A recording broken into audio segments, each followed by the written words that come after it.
Жогорку кеңеш кумтөр жана чек ара маселесин карап жатат. Бүгүн кезексиз жыйынга чогулган Жогорку кеңештин депутаттары кумтөр жана чек ара маселелерин карайт.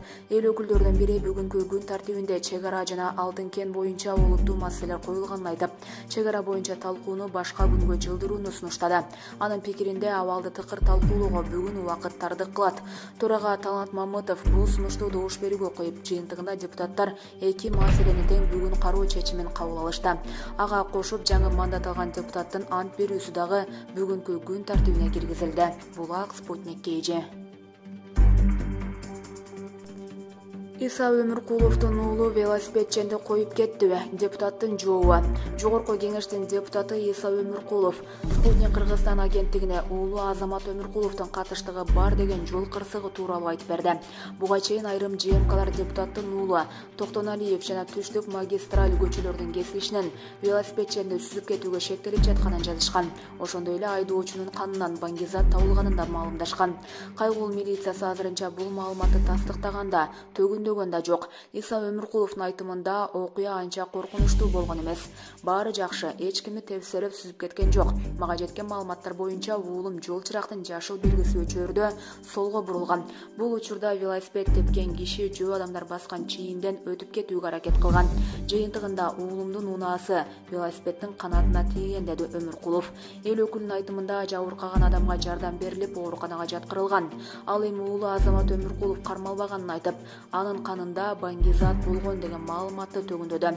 Уулум баңги эмес, эч ким ал жерден качып кеткен жок. Дагы бир жолу жол кырсык кичинекей эле болгонун кайталап коеюн, деди депутат. Булак Спутник KG. Үйлөнүүгө кыздын ата-энеси каршы чыккан. Лебединовкада кыз уурдат деп изделип жаткан жигит милицияга өзү барды.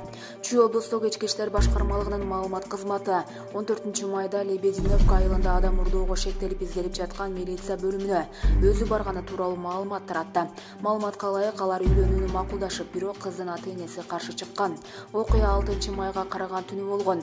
Милицияга аял киши арыз менен кайрылып 5-майда саат 23:00 Лебединовка айылындагы дүкөнүнүн алдынан белгисиз адамдар сиңдисин Toyota Estima унаасына салып уурдап кетишкенин билдирген.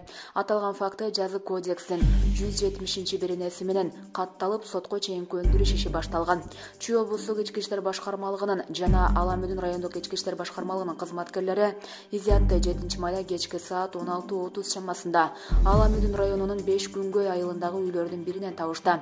Ал жигити менен бирге өз каалоосу менен кеткенин айткан. Ал эми Абдумалик Ала-Мөдүн райондук ички иштер башкармалыгына 12-майда саат 20:00 чамасында барган. Териштирүү иштеринен кийин Абдумалик үйүнө кеткен. Ал эми изят ала качуу же адам урдоо болбогонун айтууда. Булак Говоритова.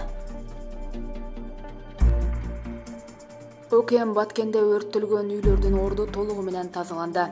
Баткендеги жабыркаган үйлөрдүн орду толугу менен тазаланды. Бул тууралуу Өзгөчө кырдаалдар министрлигинин маалымат кызматынан кабарлашты.